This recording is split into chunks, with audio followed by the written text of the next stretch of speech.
Դե որ սիրում ես տղային, ամեն ինչ դժվարություններ, ուրախություններ պետք է հետը կիսես։ Այդպես է ստացվել մեր մոտ։ Սա Սահակյան Միսկարյան ընտանիքի տասնամյակների ընթացքում փորձություն բռնած միության անկյունաքարն է։ Երկու րոպե աչքիցս ընկնում է, խառնվում եմ իրար։ Որ հոգնեի ենա կտանեի հոր աստանը կիչացնեի կգեի ավտոյով։ Առանց վեճի տուն կլի, որ մի ասեմ ասել տես եթե սկսեց գլուխը գովալ առանց վեճի բան կլնի։ Ամեն ինչ էլ լինում ընտանիք է, վեճ էլ ալինեմ, իրարից նեղանումել ենք, իրարից պահանջումել ենք, ժամանակ ալինեմ օգնության փոքրիկ հարց ալինեմ, որ ասենք մի 3 տարեկան, 5 տարեկան երեխան կարող օգնի, բայց երեխեքը ստի չեն, իրան եմ կանչեմ։ Մի բարձի ծերանակ մաղթանքով նրանք էլ օրնվել եւ հաշտ ու խաղաղ ապրում են մինչեւ այսօր։ Երեխաներին սազով, շնորհքով ամուսնացրել, քաղաք են ճանապարհել, բայց ասում են զավակները ոչ գյուղն են մոռացել, ոչ էլ իրենց հայրական տունը։ Գալիս գնում են ամուսինների խոսքով էլ էս տունը բրախողը չեն։ Տատիկը քաղաքի փապկասուն օրիորդներ, բայց պապն էլ գյուղի կտրիչն էր, ջահել, սիրուն, եռանդով լեցուն ու տատի ասելով շուստրի, այսինքն ճարպիկ երիտասարդ էր։ Տեսան միմյանց, պապի սիրտը կպավ առաջին հայացքից, գժվեց, սիրահարվեց, մի ամբողջ ձմեռ մի կերպ դիմացավ ու գարնան գալու հետ մի պլպլան արևոտ օր էլ չդիմացավ ու որոշեց գործը գլուխ բերել։ Ալմարան իր կինը պետք է դառնա ու վերջ եւ ինչքան շուտ այնքան լավ։ Պապը այս հարցում վճռական էր, երկար սպասել չէր ուզում ու երբ իմացավ, որ սիրած աղջիկն էլ այլ ուզող էլ ունի, Արյունը գլուխը տվեց, հին ավանդական մեթոդին անցավ ու Ալմարային փախցրեց։ Ահա, վախտին գնացինք բերինք ենա։ Դե այն ժամանակ տատիկ չէր, համոզելը հեշտ էր։ Ես մի քիչ շտապում էի, մտածեցի, որ այդ ավելի հարմար է, այդ արեցինք։ Տնային լավ տնտեսուհի է եղել, հավանելի իրար։ Շատ, թեշեք չէի պահի, կտանեի երկար արձակուրդ։ Դե որ ձեռից դիմացել հավանելուս կլի էլի։ Կես կատակ, կես լուրջ Ալմարատատը մի հարցում սիրելի ծերուկին այդպես էլ չներեց։ Երիտասարդ տարիներին պապը գործնական լավ առաջարկներ էր ստանում, քաղաք գնալու ու պաշտոնավոր գործի անցնելու, բայց բոլորը ինչպես եկան, այդպես էլ գնացին։ Վահագն պապը անսասան էր գյուղում հայրական տանը ապրելը ու աշխատելը իր համար խիստ օրակարգային հարց էր, թե այն ժամանակ եւ թե հիմա։ Ծեր ծնողներ ունեի, ուղղակի ամբողջ կյանքում ձգտել եմ նրանց մենակ չթողնել։ Միակ գաղտնիքը դա է մեր գյուղում մնալու, թե չէ ուրիշ բան չի եղել։ Այդ պահեցինք, մեծացրինք, կյանքից հեռացա։ Համար հրավերք եղել է, շատ եկան իր հետևից, որպես մասնագետ որ տանեն, ինքը այդպես էլ չգնաց։ Ու մինչև հիմա ես չէի կարողանում հասկանալ պատճառն ինչ է, որ չգնաց։ Նոր ես վերջի տարիներին ես իմ ծնողներին չթողեցի մենակ, պատճառը դա էր։ Հայրս 70 տարեկանում մահացավ, մայրս 90։ Պահել ենք, տեղավորել ենք, ես հպարտ կարող եմ ասել, էկրանին նայել, որ ինձ ծանոթները տեսնեն, չասեն էլի, որ սուտ ասեմ, ճիշտ ասեմ, նրանք կասեն, որ ճիշտ ասեմ, ինձ ճանաչողներ անպայման այդ խոսքը կասեն, որ իրոք արել է այդ մարդը։ Մարդը իր անցած ուղու չպետք է փոշմանի։ Ինչ ուղի էլ որ անցել է, չպետք է փոշմանի։ Էս էլ մեր ճակատագիրը փոշմանելու ոչինչ չկա։ Ես երբեք չեմ ասի, եթե քաղաքում լինեի, այսպես կլիներ, ամենալավը ստեղ է եղել ու լավն էլ ստեղ կլինի։ Ամենալավը գյուղն է, ամենալավը գյուղի կյանքն ու իրենց կյանքը։ Այս ամեն ինչը գուցե այսպես չլիներ, եթե Սահակյանների շեն օջախի տակ սեր ու հոգատարություն չլիներ։ Կին ու այր գտել են միմյանց հոգին տանող ճանապարհը, դարձել մեկ միասնություն։ Նախ առաջնայինը դա սերը ու հարգանքն է եղել, վայելել ենք էլի կյանքա, հանդիպել ենք, ուրախացել ենք, երջանիկ ենք մեզ զգացել։ Մեր ավանդապահ ժողովրդի մեջ ամենակարևոր բաներից մեկը նա է եղել, որ զավակը ամուսնանա, ծնողները կարողանան շուտ ամուսնացնեն, ժամանակին ամուսնացնեն, տեղավորեն։ Դա բոլոր ականջին էլ հնչել է, որ երջանիկ լինեք մի բարձի ծերանակ։ Տանը ուրախություն է լինում եւ տանը դժվարություն է լինում, դա երկուսիս համար էլ եղել է։ Հավասարազոր մենք տարել ենք այդ ամեն ինչը։ Ու ես միշտ ուրախ եմ եղել, որ իմ կողքին եղել է հավատարիմ, աշխատասեր կին, որ ինձ հետ կիսել է ամեն ինչը։ Այստեղ միայն չի կարելի ասել ուրախություն, դժվարություն, եղել են շատ լավ պահերել են եղել, ծնունդներ են եղել, որը ինձ համար միշտ ուրախալի է եղել, ընտանիքս շատացել է հիմել,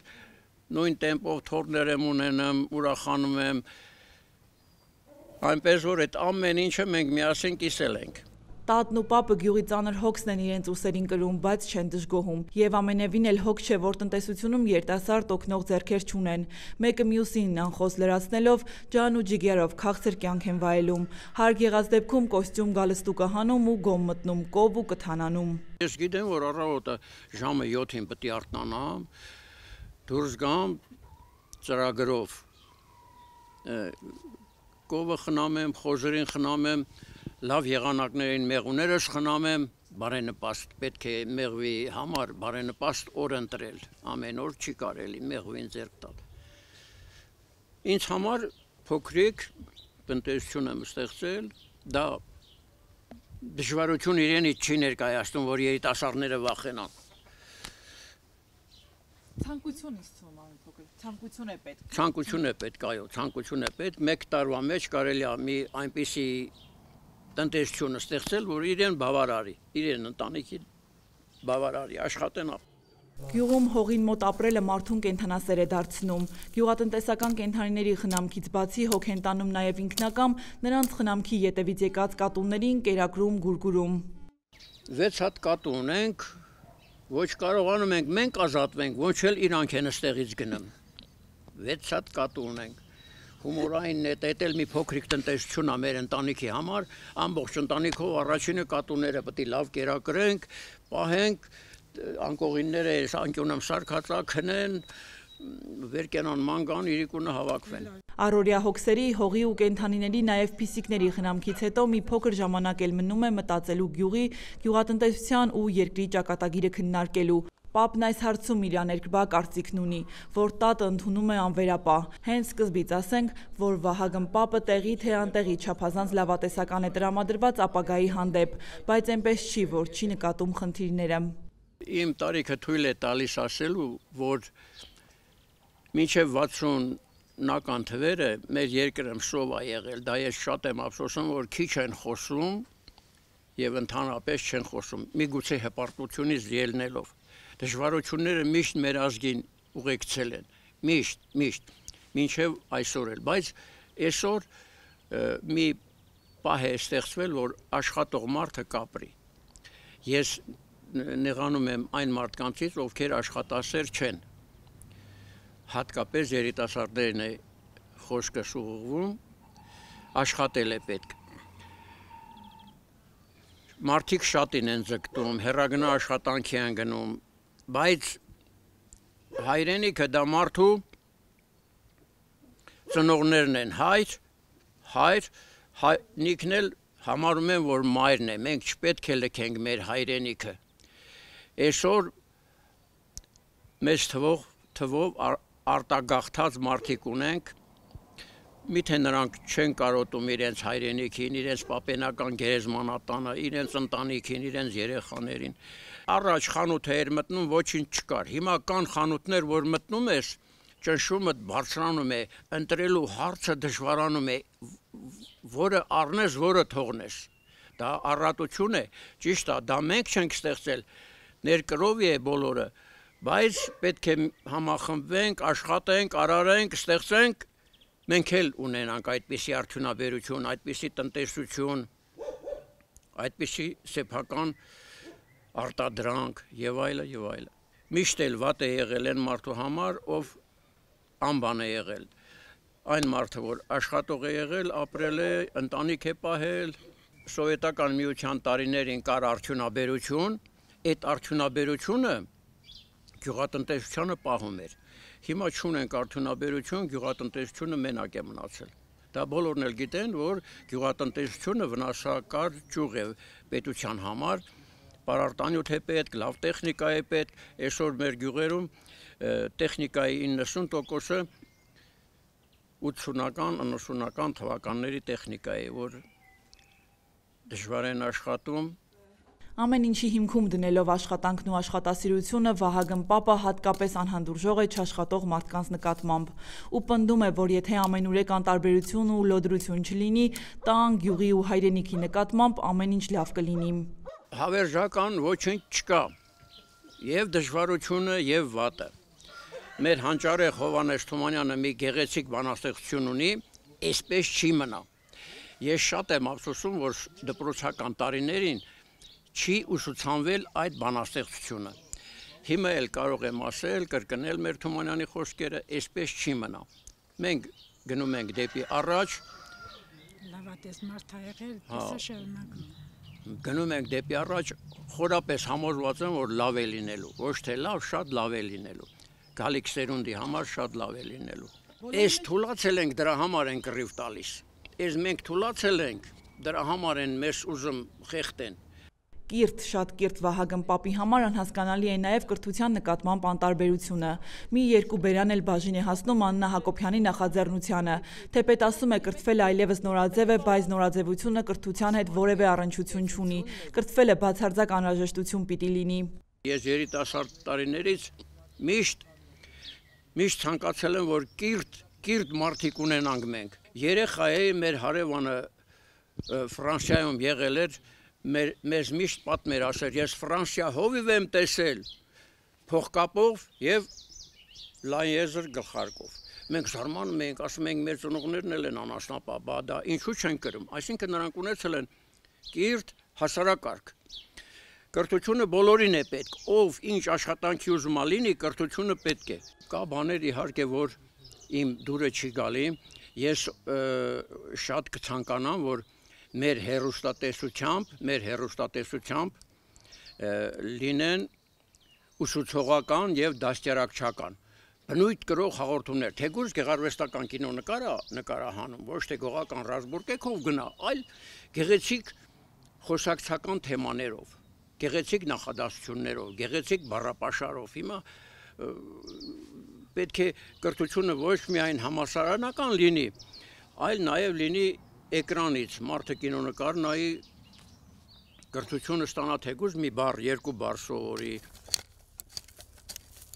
Ասենք անասնապահը ոչխարի հոտը տանում է արածացնելու։ Ճանապարհին մի ոչխար վատ է զգում, նա պետք է հասկանա մորթի, թե դրան կարող է փրկել, որ չփչանա այդ ապրանքը։ Բոլորին կրթություն է պետք։ Մտահոգվելու առիթները այսքանով չեն ավարտվում։ Պապը նկատել է ծնելիություն գրեթե չկա գյուղում։ Հաշվել է վերջին տարիներին ընդամենը մի քանի ծնունդ է գրանցվել, որոնք էլ արդեն լքել են գյուղը։ Երիտասարդների մեջ շատերը կա չեն ամուսնանում, դա հետո կզղջան, միգուցե տարիներ կանցնի, դե 30-40 անց այնքան կան հանրապետության, որտեղ որ հետաքրքրում ես 30-40-50 տարեկան, բնական երևույթ է սա ամուսնանալը, բնական երևույթ է, թռչուններն էլ են ամուսնանում, կարելի ասել բոլոր կենդանիներն էլ ընտանիք են ստեղծում, ձագուկներ են ունենում, խնամում են, ճանապարհում են, դա բնական գործընթաց է, բնական, կա բաներ, որ քո ուզելով չի,